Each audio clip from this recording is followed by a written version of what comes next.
বিপদ আসলে কোন দোয়া পড়তে হয়, কিভাবে ফরিয়াদের হাত উত্তোলন করতে হয়, কিভাবে রবের দরবারে নতজানু হয়ে ফরিয়াদ করতে হয়, এটা জানার দরকার আছে না নাই? এরকম হয়েছে না যে দেয়ালে পিঠ থেকে গেছে, চোখে মুখে অন্ধকার, কই যাব, কি করব, বাঁচানোর কেউ না, এরকম হয়েছে কখনো আপনাদের? যদি হয় তাইলে এটার সলিউশন বলবো, না হইলে তো এগুলো বলে লাভ নাই। হয় হয় হয় বিশ্বনবী এরকম কঠিন বিপদে পড়েছেন জীবনের কিছু কিছু মুহূর্তে। বিপদ আসলেই প্রথমে বিশ্বনবী সাল্লাল্লাহু আলাইহি ওয়াসাল্লাম একটা দোয়া পড়তেন।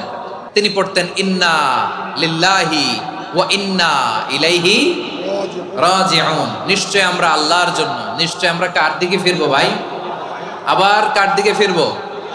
আওয়াজ করে বলুন তো, আমরা এসেছি কার কাছ থেকে, আবারও ফিরে যাব কার কাছে? এজন্য বিশ্বনবী পড়ছেন ইন্না লিল্লাহি ওয়া ইন্না ইলাইহি রাজিউন। নিশ্চয় আল্লাহর জন্য, ওই আল্লাহর দিকেই আমরা ফিরে যাব। তারপরে বিশ্বনবী পড়তেন আল্লাহুম্মা আজুরনি ফি মুসিবাতি ওয়াখলুফ লি খায়রাম মিনহা। একসাথে প্রথমে পড়তেন ইন্না লিল্লাহি ওয়া ইন্না ইলাইহি রাজিউন, তারপর পড়তেন আল্লাহুম্মা আজুরনি ফি মুসিবাতি ওয়াখলুফ লি খায়রাম মিনহা। মানে আল্লাহ, এই যে আমি বিপদে ধৈর্য ধারণ করলাম, এটার সব তুমি আমার দাও, আর যেটা হারালাম এর চেয়ে ভালো কিছু দিয়ে মেকআপ করে দিও, ভালো কিছু দিয়ে বদল করে দিও। সুবহানাল্লাহ পড়েন। তাহলে বিপদ আসলে আমরা কি পড়ব? কথা বলেন। এই যে আমি শুয়েছিলাম, নাশিদ গাচ্ছিল ওরা, এদেশে পরস্পরে দেখা হলে দেয় সালাম, এদেশে আমজনতার হৃদয় জুড়ে পাকালাম, এদেশে বিপদ এলে সর্বজনে সর্বক্ষণে দোয়া পড়ে ইন্না লিল্লাহ। কি পড়ে?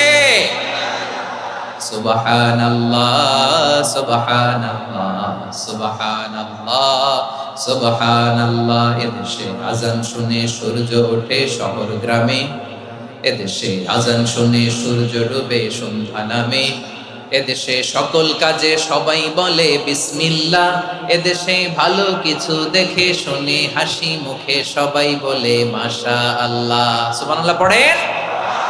তাহলে বিপদ এলে আমরা কি পড়ি? কথা বুঝলে সবাই উত্তর দিতে হবে, বিপদ এলে কি পড়ি? তাহলে বিপদ এলেই আমরা এখন থেকে ইন্না লিল্লাহ পড়বো, নাকি হাই হুতাশ করবেন? একদল আছে হাই হুতাশ করে, হায় আল্লাহ রে মোর কি হইল রে, মুই কি হরমু রে, মুই কমবে জামু রে, আছে না নাই? এরকম বিলাপ করতে নিষেধ করেছেন বিশ্বনবী। কি করব, কই যাব, কি হবে, হায় হায়, এরকম হাহুতাশ আছে না নাই? বিশ্বাসীরা হাহুতাশ করে না, তারা ইন্না লিল্লাহ পড়ে। কি পড়ে মনে থাকবে? আমরা পড়বো ইন্না লিল্লাহি ওয়া ইন্না ইলাইহি রাজিউন। নিশ্চয়ই আমরা আল্লাহর জন্য, আমরা আল্লাহর দিকেই ফিরে যাব।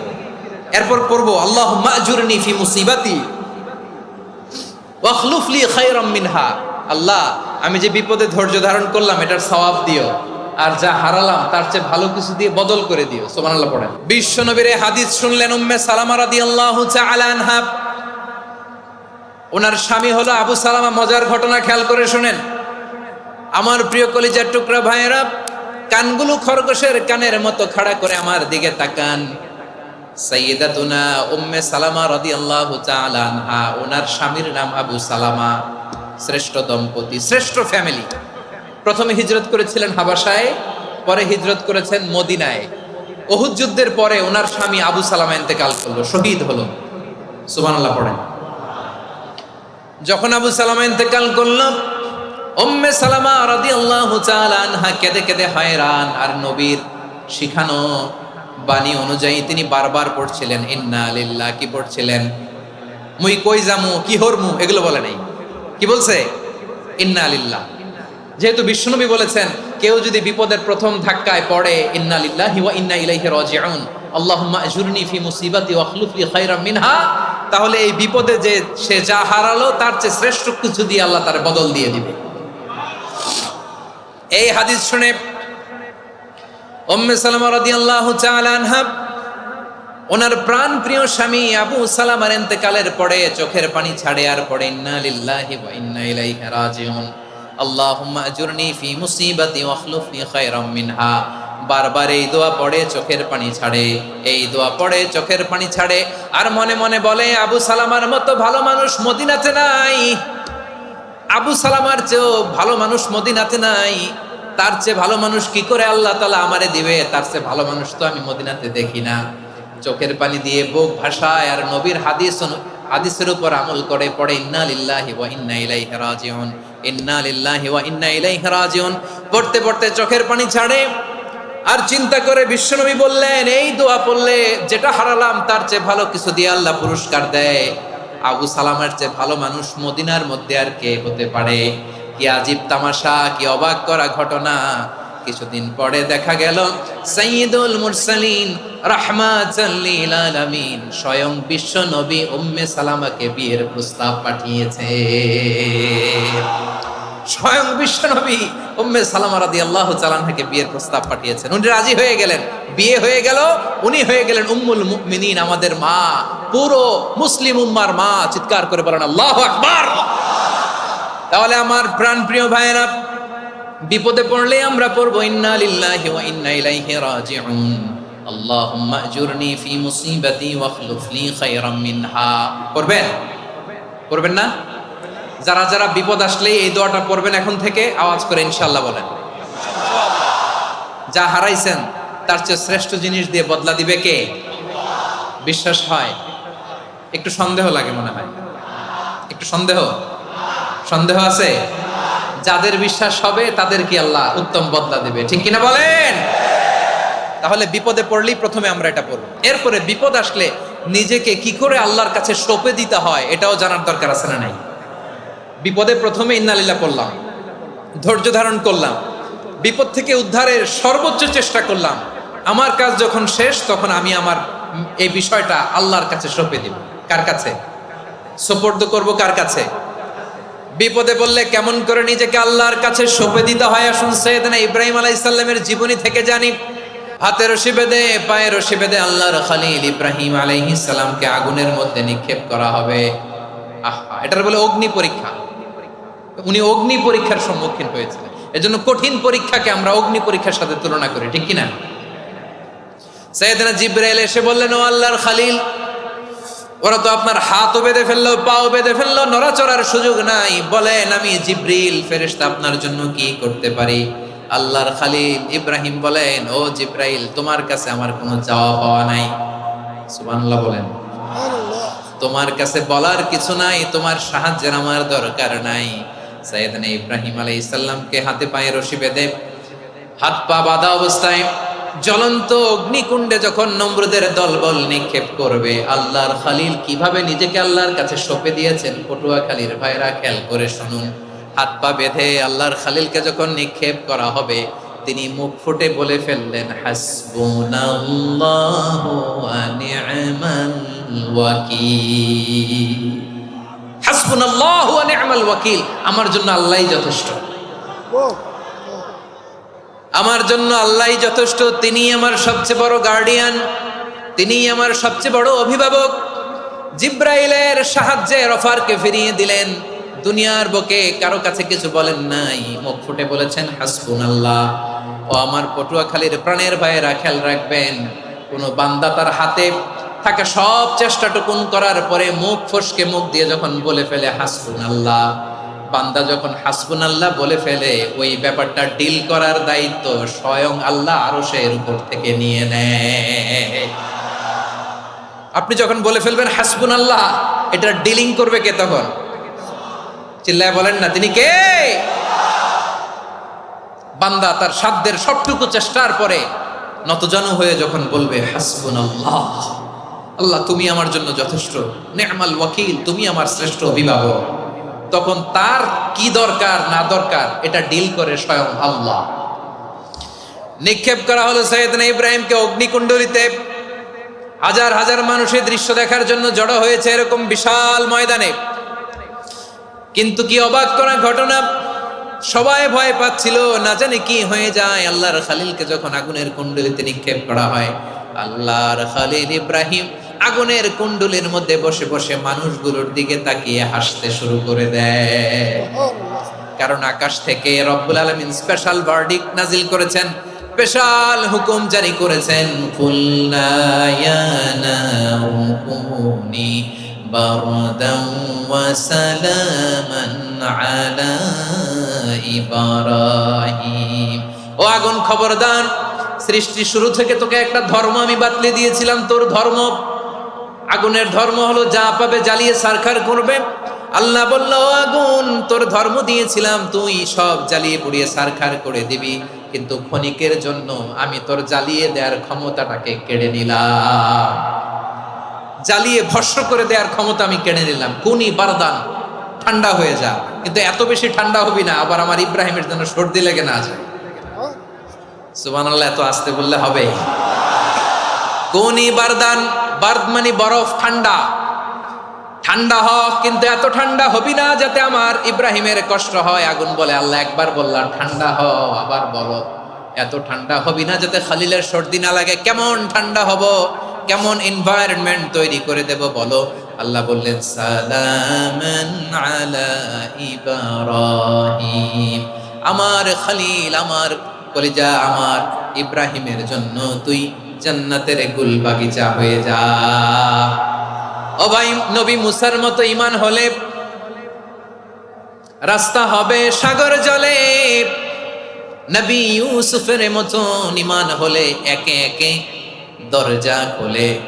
নবী ইব্রাহিমের মতো ঈমান যদি আজও থাকে বিদ্যমান, অগ্নিকুণ্ডে দেখতে পাবে খুবসুরত এক ফুল ভাগা। কুলনা ইয়া নারু কুনি বারদান ওয়া সালামান আলা ইব্রাহিম। বান্দা যখন মুখ দিয়ে বলে হাসবুনাল্লাহ, আমার আল্লাহ আমার জন্য যথেষ্ট, এই বলে যখন নিজেকে সঁপে দেয়, তার কি লাগবে ওই দায়িত্ব স্বয়ং নিয়ে নেয় কে? সবাই বলেন, স্বয়ং নিয়ে নেয় কে? তাহলে আমার প্রিয় ভাইরা, বিপদের শুরুতেই আমরা বলবো ইন্না লিল্লাহ। শুরুতে কি বলবো? এরপরে যেই বাক্যটা পড়ে নিজের পরিস্থিতিকে আল্লাহর দরবারে সঁপে দিব, সেটা হচ্ছে হাসবুনাল্লাহ। সেটা কি? বিষ্ণু বলেন, লা ইয়াজালু লিসানুকা রাতাবান মিন যিকরিল্লাহ। সব সময় আল্লাহর স্মরণ দিয়ে, জিকির দিয়ে জিহ্বাটারে সিক্ত রাখো। আর শয়তানু জাসিমুন আলা কলবি ইবনে আদম, শয়তান বনি আদমের কলবে খামচি মেরে বসে থাকে। ফাইদা যাকারাল্লাহ খানাসা, মানুষ যখন আল্লাহর স্মরণ করে, জিকির করে, শয়তান দৌড়ে পালায়। ওয়া ইদা গাফালা ওয়াসওয়াসা, যখনই বনি আদম গাফেল হয় তখনই শয়তান তার হৃদয়ে ওয়াসওয়াসা দেয়। এজন্য বিপদে পড়লে ইন্না লিল্লাহ, নিজের সব টুকুন করার পরে, নিজের রোল প্লে করার পরে নিজেকে আমরা কি বলে সঁপে দিব? সবাই বলেন, সবাই বলতে হবে। আরো জোরে বলে, মনে থাকবে? বিপদে পড়লে প্রথমে ইন্না লিল্লাহ, এরপরে নিজেকে যখন সঁপে দিব তখন হাসবুনাল্লাহ। এরপরে কঠিন বিপদে যখন বিশ্বনবী পড়তেন তখন কি করতেন? এমন বিপদ মাঝে মাঝে হয় না, দেয়ালে পিঠ থেকে যায়, চোখে মুখে অন্ধকার, কি করব দিশা খুঁজে পাই না, এরকম হয় কখনো? হ্যাঁ, আপনাদের হয়? হয় না? তো জান্নাতে আছেন আপনারা। হয় হয় এরকম হয়েছে না যে দেয়ালে পিঠ থেকে গেছে, চোখে মুখে অন্ধকার, কই যাব, কি করব, বাঁচানোর কেউ না, এরকম হয়েছে কখনো আপনাদের? যদি হয় তাইলে এটার সলিউশন বলবো, না হইলে তো এগুলো বলে লাভ নাই। হয় হয় হয় বিশ্বনবী এরকম কঠিন বিপদে পড়েছেন জীবনের কিছু কিছু মুহূর্তে। ওই মুহূর্তে বিশ্বনবী স্পেশাল দুইটা দোয়া পড়তেন। এই দোয়াগুলো আপনাদেরকে জানিয়ে দেয়। বিশ্বনবী বলেন, কঠিনতম বিপদে যখন পড়বা, দেয়ালে পিঠ থেকে যায়, চোখে মুখে অন্ধকার, বাঁচার কোনো উপায় নাই, তখন পড়বা লা ইলাহা ইল্লা আনতা সুবহানাকা ইন্নী কুনতু মিনাজ জালিমিন। আল্লাহ, তুমি ছাড়া কোনো ইলাহ নাই, তুমি পবিত্র, নিশ্চয় আমি জালিমদের অন্তর্ভুক্ত। সুবহানাল্লাহ বলেন। এই দোয়া সাইয়েদনা ইউনূস আলাইহিস সালাম পড়েছিলেন যখন মাছের পেটে ছিলেন। কিসের পেটে? এবং অনেক মুফাসসিরিন ইকরাম বলেছেন, অনেক আহলুল ইলমরা বলেছেন, এটা হচ্ছে ইসমে আজম। ইসমে আজম এমন দোয়া যেটা দিয়ে দোয়া করলে আল্লাহ দোয়া কবুল করে, কিন্তু এটা কোনটা, এটা নিয়ে ইখতিলাফ আছে। কোন কোন আহলুল ইলম বলেন এই লা ইলাহা ইল্লা আনতা সুবহানাকা ইন্নী কুনতু মিনাজ জালিমিন, এটা হচ্ছে ইসমে আজম। বিপদে পড়লে এই দোয়া পড়তে হয়, লা ইলাহা ইল্লা আনতা সুবহানাকা ইন্নী কুনতু মিনাজ জালিমিন। এটা পড়বেন আপনারা। এই দোয়া পড়ে সাইয়েদনা ইউনূস আলাইহিস সালাম মাছের পেট থেকে রক্ষা পেয়েছিলেন। রক্ষা করেছিল কে? তুমি ইউনূস নবীরে যখন খাইলো মাছেতে গিলিয়া, ফেরেশতা পাঠাইয়া দিলে ইসমে আজম দিয়া। প্রাণে ছিল যাহার ভয় সেথা পাইল আশ্রয়, প্রাণে ছিল যাহার ভয় সেথা পাইল আশ্রয়। মাছের পেট হতে সে যে পেল পরিত্রাণ। আল্লাহু আল্লাহু তুমি জাল্লে জালালুহু, শেষ করা তো যায় না গে তোমার গুণগান। আল্লাহু আল্লাহু সুবহানাল্লাহ পড়ে। লা ইলাহা ইল্লা আনতা সুবহানাকা ইন্নী কুনতু মিনাজ জালিমিন। বিশ্বনবী বললেন, দেয়ালে পিঠ থেকে গেলে, চোখে মুখে অন্ধকার, বাঁচার কোনো উপায় নাই, তখন এই দোয়াটা পড়তে হবে। এই দোয়া পড়ে আল্লাহর কাছে ফরিয়াদ করলে বিপদ মুক্ত করবেন কে? এই দোয়াটা আল্লাহর কাছে এত পছন্দনীয় কারণ এই দোয়ার প্রথম অংশে আছে তাওহীদ, আল্লাহর একত্ববাদের ঘোষণা। লা ইলাহা ইল্লা আনতা, ও আল্লাহ আপনি ছাড়া কোনো ইলাহ নাই, উপাস্য নাই। এই কথা বললে আল্লাহ বড় খুশি হয়ে যায়। সুবহানাল্লাহ পড়েন। এই দোয়ার দ্বিতীয় অংশে আছে তাসবিহ, মানে আল্লাহর প্রশংসা, প্রশংসা সূচক বাণী। সুবহানাক সুবহানাক সুবহানাক, ও আল্লাহ আমি আপনার পবিত্রতা ঘোষণা করছি। সুবহানাক, এই কথা শুনলেও আল্লাহ খুশি হয়ে যায়। সুবহানাল্লাহ পড়েন। এই দোয়ার তৃতীয় অংশে আছে তাকরীর। তাকরীর মানে পাপের স্বীকৃতি। তাকরীর মানে কি? তাকরীর মানে পাপের স্বীকৃতি। এই দোয়ার তৃতীয় অংশে আছে ইন্নী কুনতু মিনাল জালিমিন, ও আল্লাহ আমি জালিমদের অন্তর্ভুক্ত। আল্লাহ আল্লাহ আমি জালেম, আল্লাহ আমি ভুল করেছি, অন্যায় করেছি, আল্লাহ আমি জালেমদের অন্তর্ভুক্ত। এই পাপের স্বীকৃতি, অ্যাকনলেজমেন্ট আল্লাহ বড্ড পছন্দ করে। যখন আল্লাহর কাছে আপনি ছোট হবেন, ছোট হতে হতে যত ছোট হবেন, ওই দৃশ্যটা দেখতে আল্লাহ বড্ড পছন্দ করে। সুবহানাল্লাহ বলেন। 3 নম্বর অংশ ইন্নী কুনতু মিনাজ জালিমিন, আল্লাহ আমি জালেমদের অন্তর্ভুক্ত। সাইয়েদনা আদম আলাইহিস সালাম ভুল করে যখন নিষিদ্ধ গাছের ফুল খেয়ে ফেললেন, ফল খেয়ে ফেললেন, আল্লাহ বললেন আদম ক্ষমা পেতে চাইলে তুমি আর হাওয়া মিলে স্বীকৃতি দাও, পাপের স্বীকৃতি। আর পড়ো রব্বানা যালামনা আনফুসানা ওয়া ইল্লাম তাগফির লানা ওয়া তারহামনা লানাকুনান্না মিনাল খাসিরিন। ও আল্লাহ আমি আদম আর হাওয়া যালামনা আনফুসানা, আমরা আমাদের নফসের উপর বড্ড জুলুম করেছি। আল্লাহ ওয়া ইল্লাম তাগফির লানা ওয়া তারহামনা, আপনি যদি ক্ষমা না করেন, আপনি যদি দয়া পরবশ না হন, আপনি যদি রহম না করেন, আমরা তো ক্ষতিগ্রস্তদের মধ্যে শামিল হয়ে যাব। এই দোয়া করার সাথে সাথে সাইয়েদনা আদম আর হাওয়া আলাইহিস সালামকে ক্ষমা করে দিলেন কে? তাহলে প্রিয় ভাইয়েরা, বিপদে পড়লেই প্রথমে কি পড়বেন? পটুয়াখালী ভুইলা গেছে।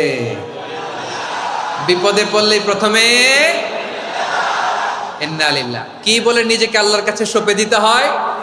হাসবুনাল্লাহ। চরম বিপদে দেয়ালে পিঠ থেকে গেছে, তখন লা ইলাহা ইল্লা আনতা সুবহানাকা ইন্নী কুনতু মিনাজ জালিমিন। এরপরে লা ইলাহা ইল্লাল্লাহুল আযীমুল হালিম। এই দোয়া আকস্মিক বিপদ, হঠাৎ যেন কোনো বিপদ আমাকে পেয়ে না বসে, এটার জন্য বিসমিল্লাহিল্লাযী লা ইয়াদুররু মা ইসমিহি শাইউন ফিল আরদি ওয়ালা ফিস সামাই ওয়া হুয়াস সামিউল আলিম। সকালে 3 বার, রাতে 3 বার।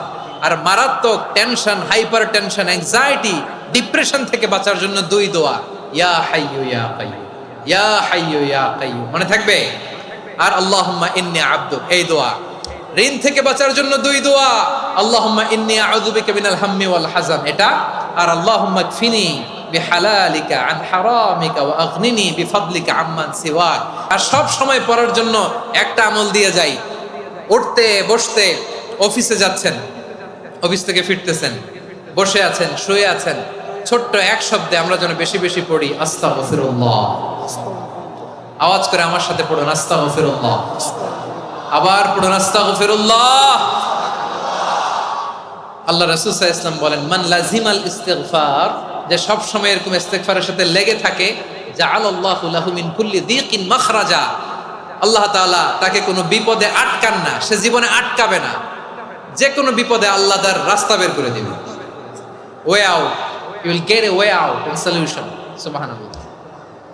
ওয়া মিন কুল্লি হাম্মিন ফারাজা, দুশ্চিন্তা মুক্ত হবে, ওয়ারযুকহু মিন হাইসু লা ইয়াহতাসিব, এমন জায়গা থেকে আল্লাহ রিজিকের বন্দোবস্ত করবে যেটা সে কল্পনাও করে নাই। আওয়াজ করে পড়েন সুবহানাল্লাহ। তাহলে মনে থাকবে আস্তাগফিরুল্লাহর কথা। সব শেষ কথা বলবো, সব শেষ আমার প্রিয় ভাইয়েরা। এটা গেল নিজের বিপদ। কিসের বিপদ? নিজে যদি বিপদে পড়েন। অন্যের বিপদ যদি দেখেন, এটার জন্য একটা দোয়া আছে। অনেক সময় আমরা দেখি হাসপাতালে ক্যান্সারের 3rd স্টেজে চলে গেছে, লোকটা হ্যাংলা হয়ে চিকন হয়ে হায়রে কি কষ্ট পায়, দেখি না? বিষ্ণু বলে একটা দোয়া যদি কেউ অন্যের কোনো বিপদ দেখে পড়ে, ওই বিপদ তার জীবনে কখনো আসবে না। শুনবেন? শোনার আগ্রহ আছে? অনেক সময় হয় যে আমরা মহাসড়ক দিয়ে যখন চড়ি, দুর্ঘটনায়, আইরে আল্লাহ, দুর্ঘটনায় মানুষের মাথা একদিকে, দেহ আরেকদিকে, ব্লিডিং, এরকম হয় না? আল্লাহ তুমি হেফাজত করো। বিশ্বনবী বলেন এই দুর্ঘটনা দেখে কেউ যদি এই দোয়াটা পড়ে, তার জীবনে সে কোনোদিন এরকম অ্যাক্সিডেন্টের সম্মুখীন হবে না। শুনবেন? বিশ্বনবী বলেন অন্যের বিপদ দেখে কেউ যদি পড়ে, আলহামদুলিল্লাহিল্লাযী আফানি মিম্মা বতালাকা বিহি ওয়া ফাদ্দালানি আলা কাসীরিম মিম্মান খালাকা তাফদীলা, মানে প্রশংসা সেই আল্লাহর যে আল্লাহ তাআলা তোমাকে যেই জিনিস দিয়ে পরীক্ষা করেছে, আমাকে ওইটা থেকে বাঁচিয়ে দিয়েছে। তোমাকে আল্লাহ যেই বিপদে ফেলেছে, আমাকে ওই বিপদ থেকে তিনি মুক্ত রেখেছে, আর তার অনেক সৃষ্টির উপর আমাকে তিনি প্রাধান্য দিয়েছে। সুবহানাল্লাহ পড়েন। যে কোনো বিপদ, কারো ক্যান্সার দেখে যদি এই দোয়াটা আপনি বিশ্বাসের সাথে পড়েন, জীবনে কোনোদিন ক্যান্সার রোগে আক্রান্ত হবেন না।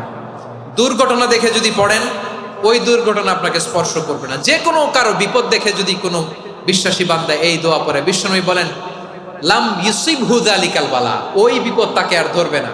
উফিয়া মিনহু মিন যালিকাল বালা কাইনাম মা কান, সে যতদিন হায়াত পাবে কোনোদিন ওই বিপদ তাকে স্পর্শ করবে না।